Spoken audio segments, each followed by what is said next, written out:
As'as, ada seorang laki-laki, rambutnya kusut, berdebu. Kenapa rambutnya kusut? Karena dia tidak bersisir. Kenapa dia tak bersisir? Takut kalau dia bersisir, rontok rambutnya sehelai, dia kena dam karena dia sedang ihram. Tangannya diangkatnya ke atas, doanya tak dikabulkan Allah. Kenapa doanya tak dikabulkan Allah? 4 sebab. 1, mat'amuhu haram, makanannya haram. 2, masrabuhu haram, minumannya haram. 3, malbasuhu haram, pakaian haram. Jangan belikan ke pakaian haram. 4, wa ghudhiya bil haram, dikasih anak bini makan haram. Sekali haram tetap. Cuman lah Pak Ustaz, dia desak terus, kami dikasihnya, ya ambil juga lah. Tapi tadi kata Ustaz makanan haram, daging haram, pakaian haram, semua haram. Ambil, serahkan ke Masjid Al-Hasanah.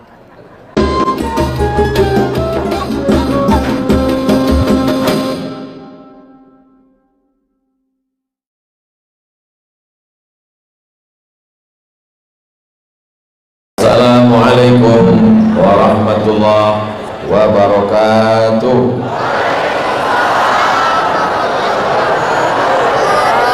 Apa kabar semua jamaah? Sehat? Kita selalu berdoa, Rabbana atina fid dunya wa fil akhirati. Makanya kalau mau dapat hasanah, sering-sering ke masjid. Cerdas jamaah. Hasanah itu artinya baik. Lawan dari hasanah sayyi'ah. Apa lawan dari hasanah? Sayyi'ah, jelek, buruk, tak baik. Maka kita ini semua maunya semuanya hasanah. Istrinya hasanah, suaminya apa pula hasanah? Suami Abdul Somad.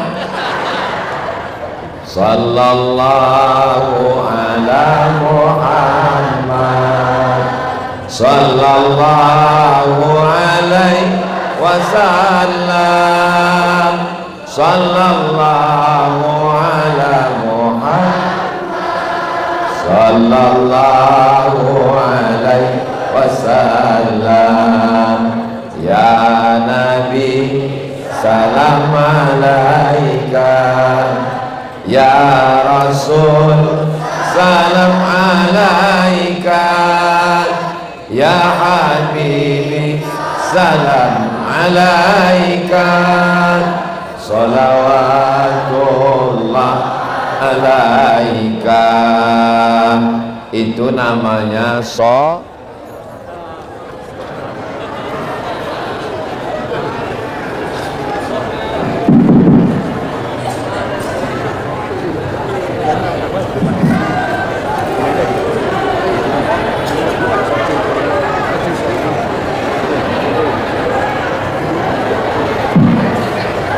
Kalau Tuhan membeli minyak, jangan lupa beli peniti. Mik ini memang banyak, tapi semuanya mati. Kalau Tuhan beli pemiti, jangan lupa beli sayur kubis.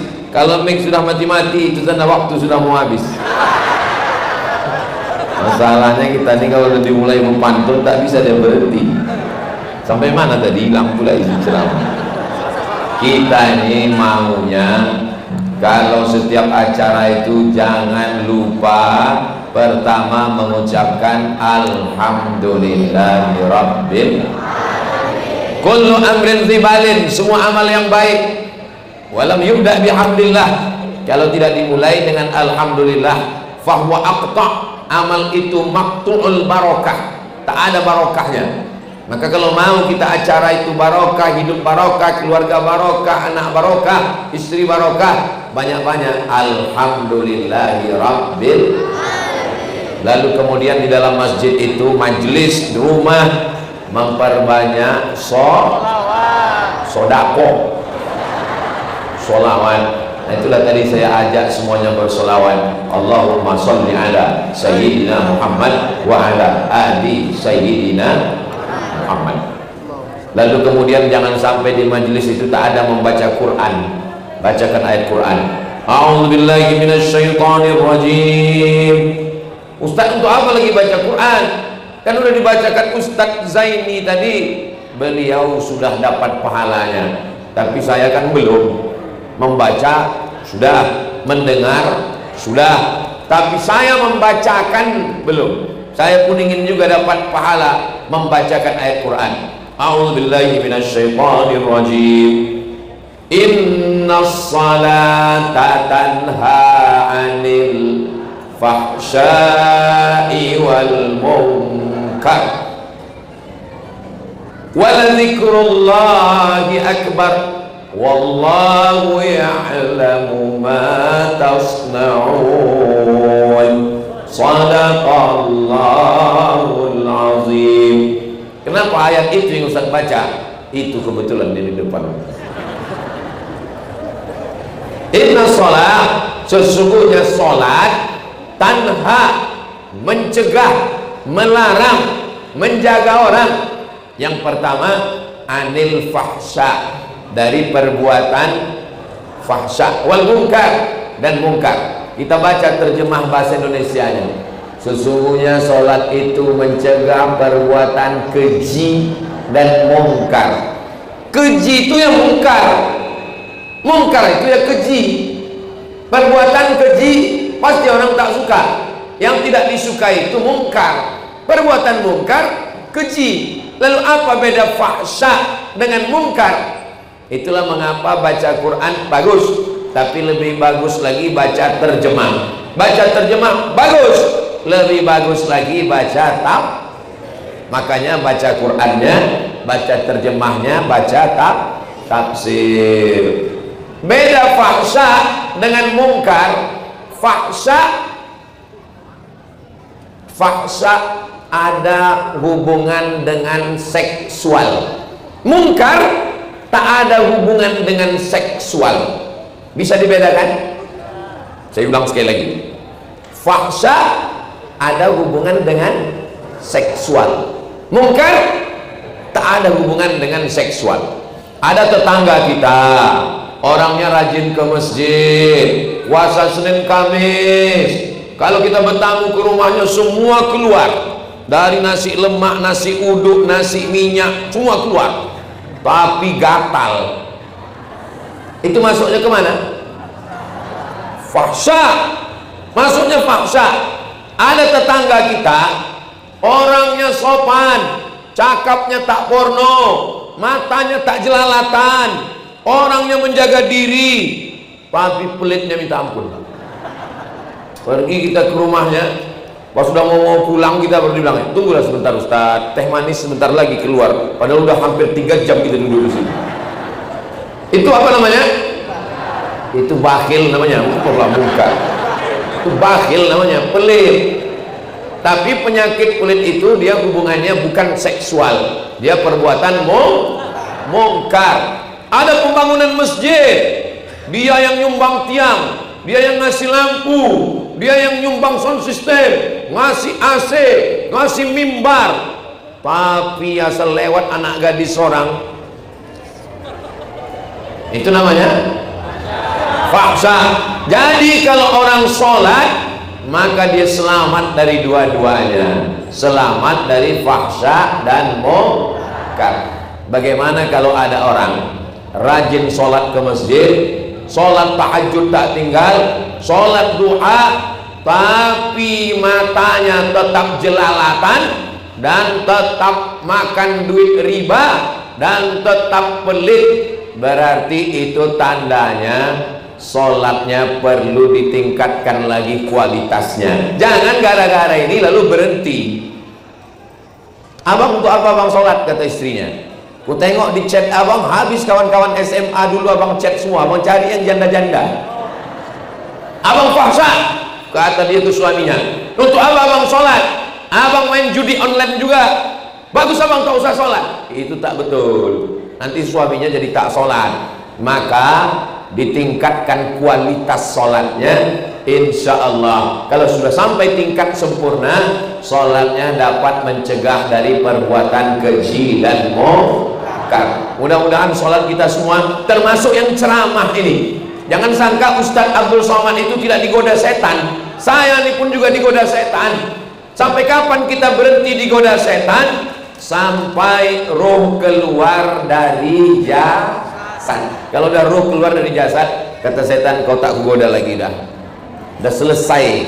Kalau bahasa orang Medannya, game is over. Permainan sudah selesai.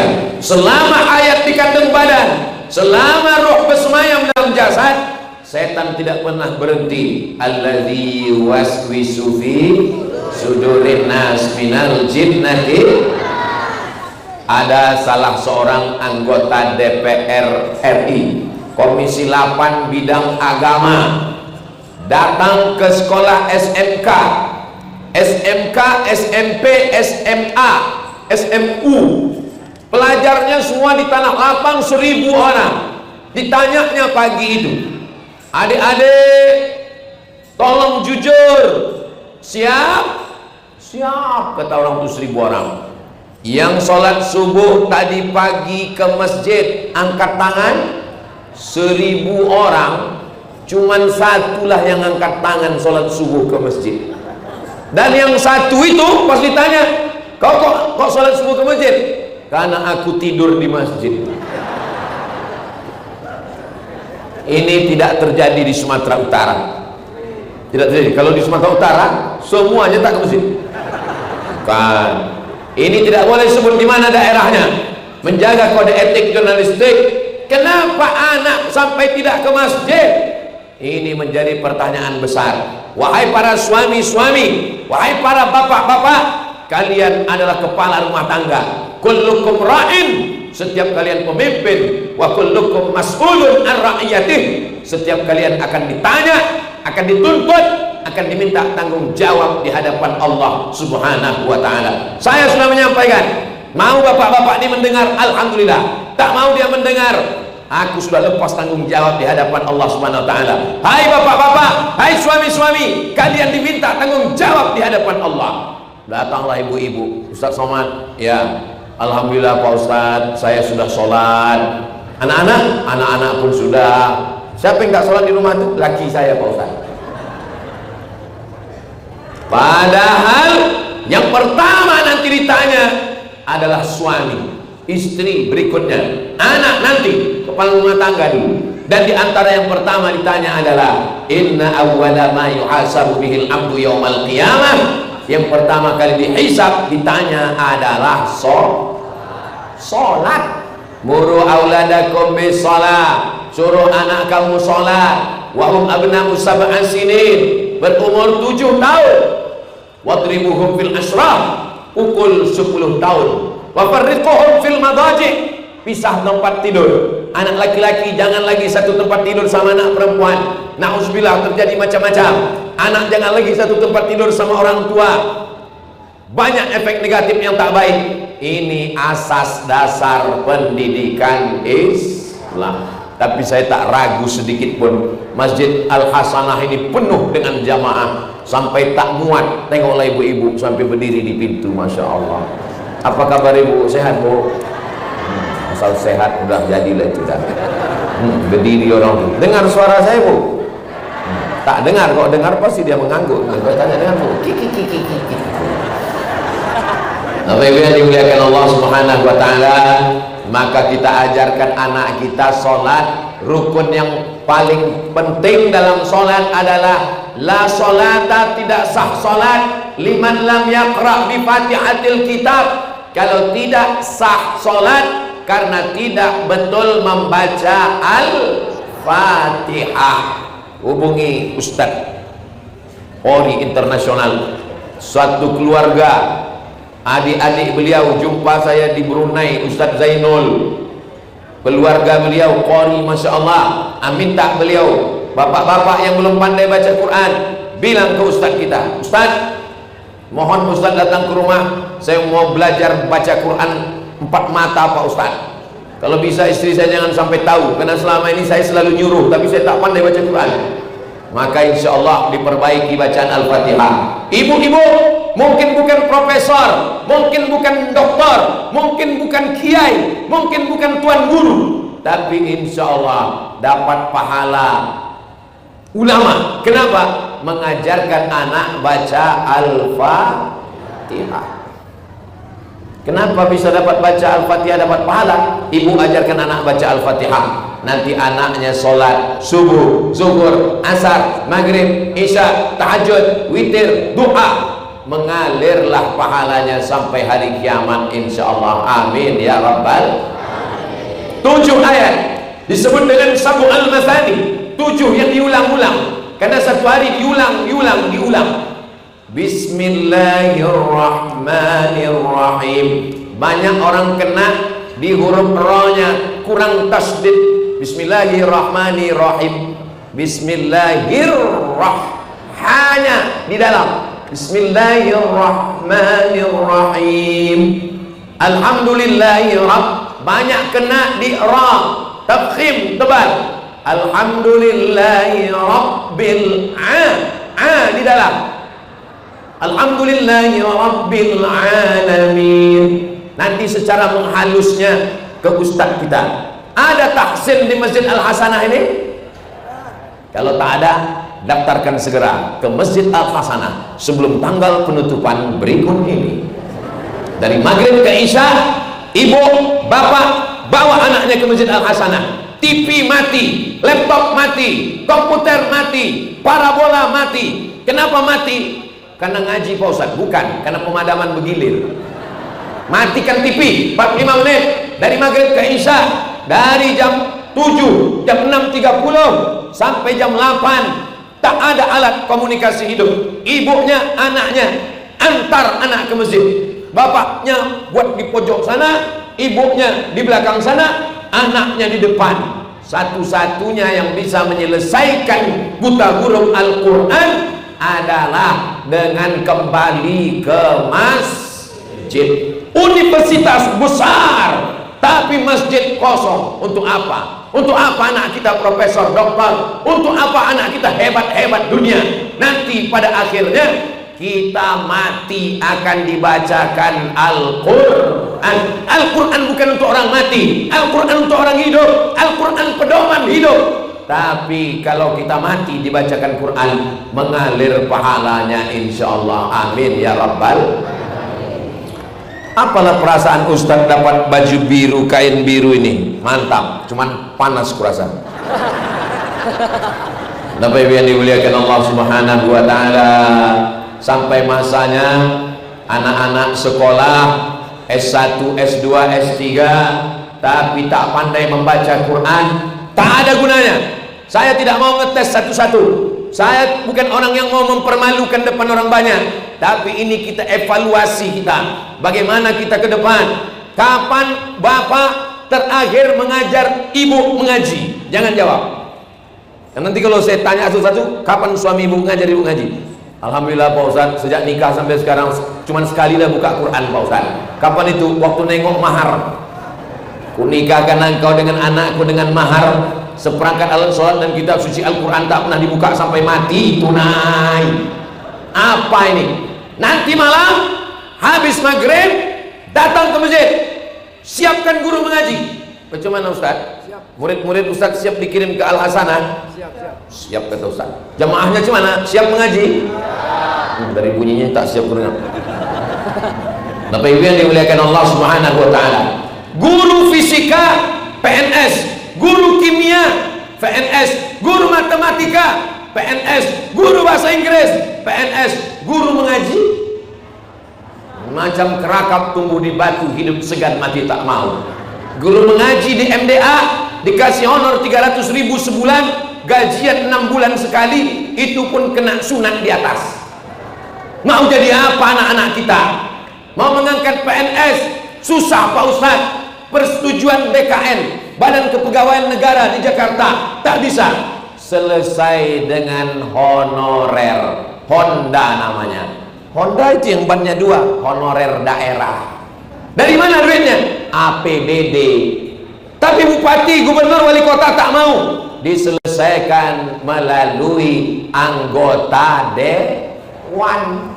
Anggota dewan yang peduli pada guru mengaji, yang peduli kepada masjid, bersidang. 50 orang anggota dewan kabupaten, provinsi. Apakah anggota dewan setuju kalau guru mengaji di masjid kita kasih insentif? Setuju? Itu kalau anggota dewannya ke masjid, peduli pada Quran, pernah mengaji. Tapi kalau dia pun tak pandai mengaji, dia pun tak pernah ke masjid. Kita bukan tinggal di kerajaan Delhi, kita tidak lagi tinggal di kerajaan Serdang, kita tidak lagi di kerajaan Langkat, kita tidak lagi di kerajaan Toba. Kita tinggal di negara kesatuan Republik Indonesia. Kita sekarang tinggal pakai sistem demokrasi. Dalam demokrasi yang berkuasa tertinggi adalah rakyat. Rakyatlah yang akan memilih orang yang akan menentukan nasib masjid kita, guru mengaji kita, APBD kita 5 tahun ke depan. Itu dipilih oleh orang-orang yang sholat. Iya Pak Ustadz, memang ada, saya tahu dia sholat, tapi dia tak ada ngasih duit Pak Ustadz. Yang tak sholat ini pula yang nyebar-nyebar amplop banyak Pak Ustadz. Ini kalau ada ngasih duit menjelang 14 Februari ini, duitnya diambil apa tidak?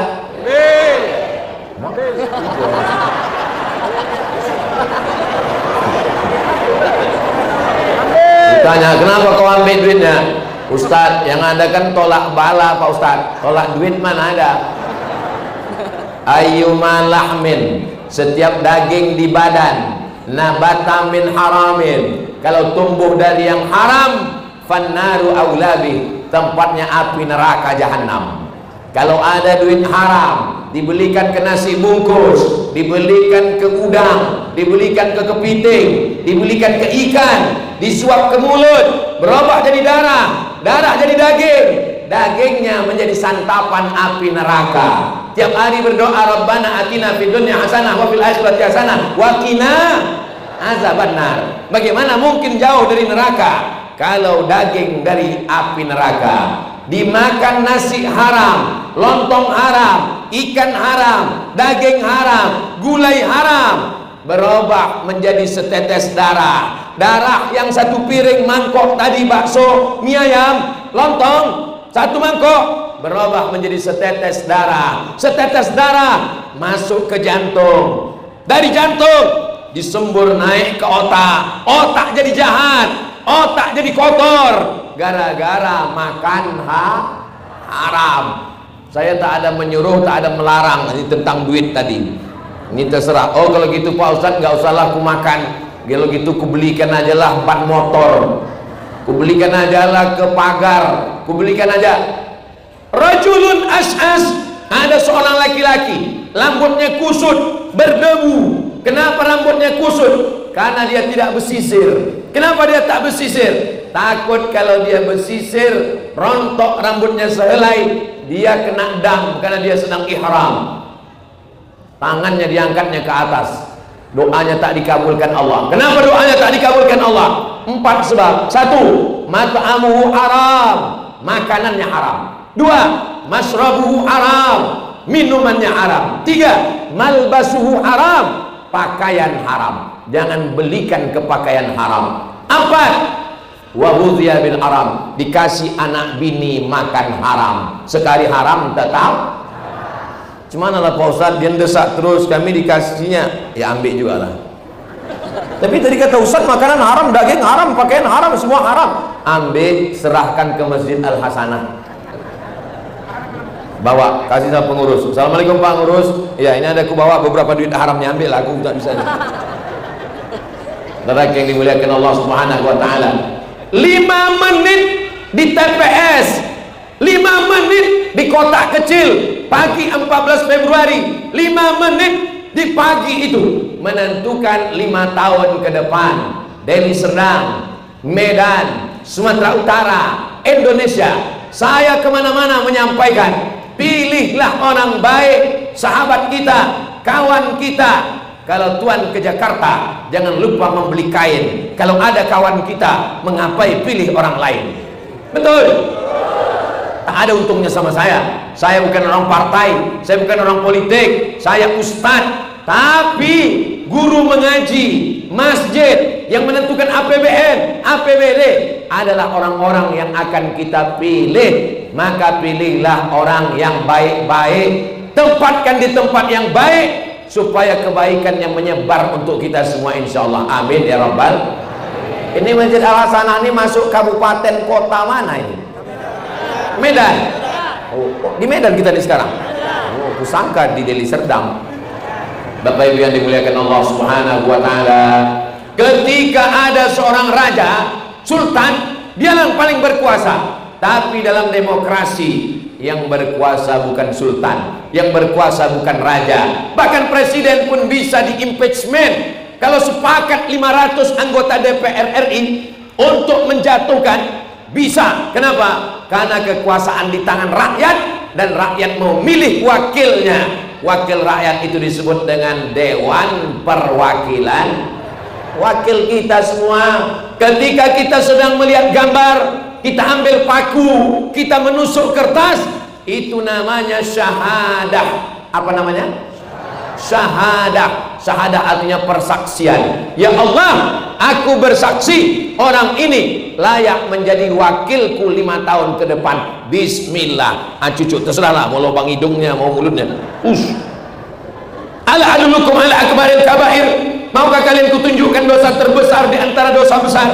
Apa dosa besar itu ya Rasulullah? Ada 3. Yang pertama, dosa besar itu kata Nabi syirik. Ada jamaah Al Hasanah yang syirik? Ada yang kedukun? Ada yang percaya pada ramalan? Tidak ada yang syirik. La ilaha illallah. Dosa besar yang kedua, uququl walidain, durhaka pada orang tua. Ada Masjid Hasanah ini yang durhaka pada orang tua? Enggak ada. Semuanya anak baik-baik. Ini yang hadir nih semua anak-anak berbakti orang tua semua, insyaallah. Amin. Yang ketiga, syahadatuz zur. Syahadah zur, kesaksian palsu. Tak baik, ditusuknya juga katanya baik. Tak betul, ditusuknya juga katanya betul. Maka berijtihadlah. Inna sam'a, dengar baik-baik. Wal basar, tengok baik-baik. Wal fuad, renungkan baik-baik. 3, dengar baik-baik, tengok baik-baik, renungkan baik-baik. Setelah itu bismillah, tawakkal Allah, la haula. Subhanallah walhamdulillah wala ilaha illallah wallahu akbar wala haula wala quwwata illa billahil azim. Saking semangatnya di depan masjid jamaah Al Hasanah sampai lupa menyebutkan yang terhormat, yang terhormat, yang terhormat. Nah, itulah grogi saya dapat kain baru tadi. Saya ini ke Sumatera Utara ini dibawa oleh namanya tim UAS. Jadi yang mengatur jadwal ke sana kemari. Kalau ada masjid yang tak dapat, lapor ke tim UAS. Ada penasehatnya. Tim UAS ini ketuanya namanya abang saya di Mesir. Kami belajar di Mesir. Saya angkatan 98, dia angkatan 94.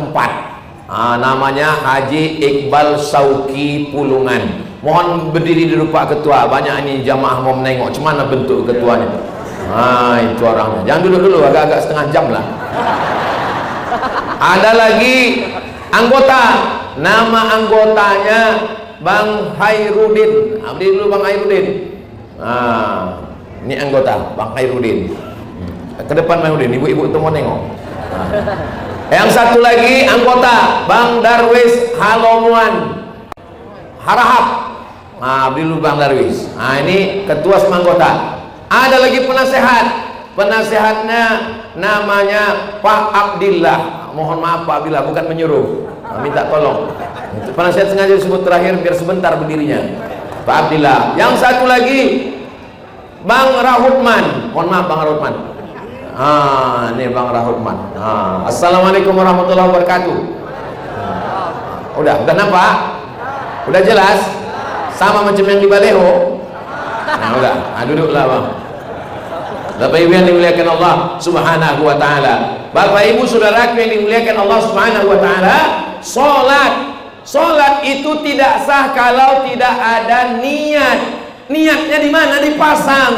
Niat itu dipasang dalam takbiratul ihram. Salatnya salat apa? Zuhur. Berapa rakaat? 4 rakaat. Wajib apa sunat? Wajib. Jadi imam apa jadi makmum? Makmum. 4 ini dipasang dalam takbiratul ihram. Sembahyangnya apa? Usolli fardhu zuhri. Berapa rakaat? 4 rakaatin. Ada apa qadha? Adaan. Jadi imam apa jadi makmum? Makmuman lillahi ta'ala. Dipasang dalam takbiratul. Makanya takbirnya panjang. Allahu Akbar. Tapi Pak Ustadz, aku tengok imam kami pendek aja takbirnya. Allahu Akbar. Wah, kapan dia berniat? Kalau ada imam takbirnya pendek, Allahu Akbar, berarti dia memasang niat sebelum takbiratul ihram. Tegak dia dipasangnya niat.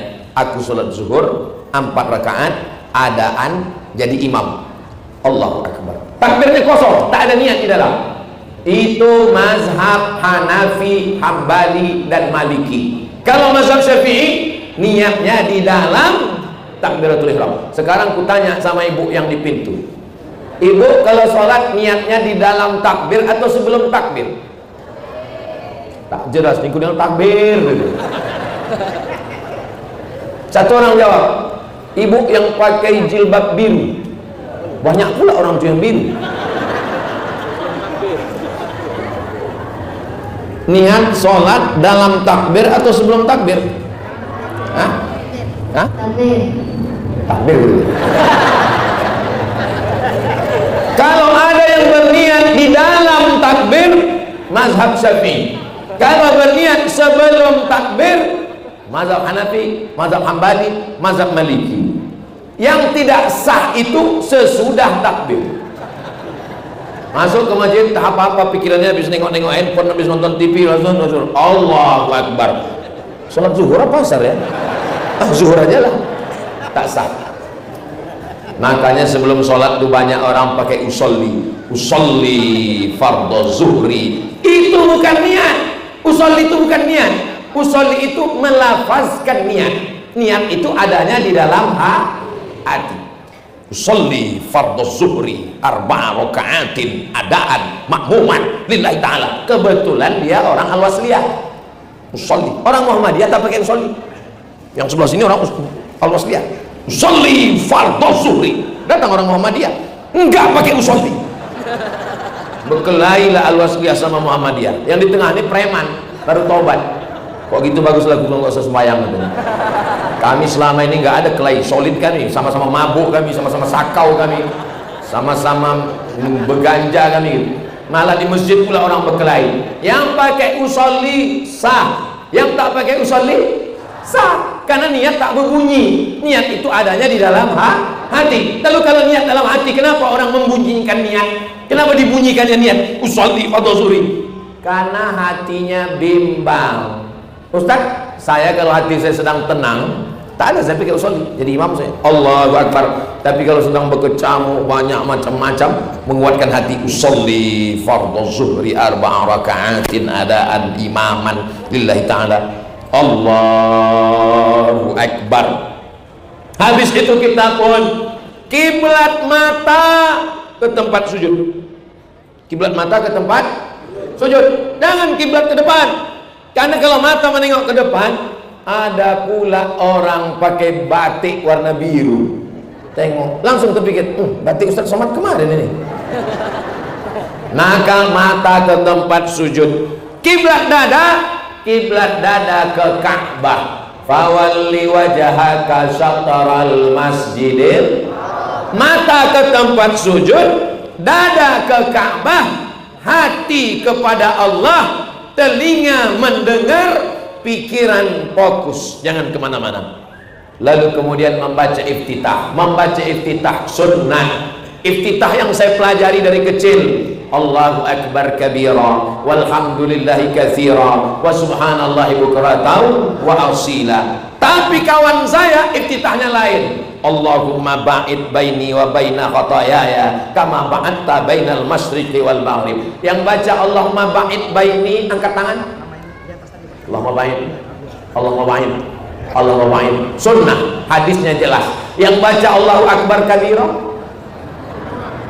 Sunnah, hadis, riwayat Abdullah bin Umar, anak Umar bin Khattab yang meriwayatkan hadis itu. Yang tak baca iftitah sah, tak baca iftitah sah. Tapi saya belum pernah sholat tidak pakai iftitah, karena walaupun sunnah, dia kita ikut Rasulullah Sallallahu Alaihi Wasallam. Habis baca iftitah itu dibaca dengan mulut, didengar telinga. Allahumma ba'id baini wa baina khataayaya kama ba'adta bainal masyriqi wal maghrib wajjahtu wajhiya lilladzi fatara as-samawati wal arda hanifan musliman wa ma ana minal musyrikin. Kalau dibaca, telinga mendengar, pikiran fokus, hati mengingat Allah, mata menengok tempat sujud, insya Allah kita menjadi khusyuk. Tapi kalau mulut tak membaca, mata terpejam, mulut tak membaca, tak kemana-mana pikiran. Makanya takbir kuat, telinga mendengar Allahu Akbar, Allahu Akbar. Nah, ini semua apa ini?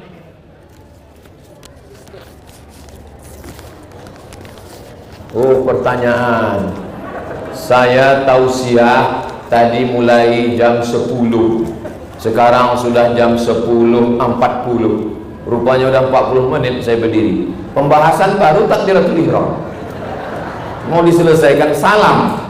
Sementara saya ke Sumatera Utara ini setahun cuman sekali.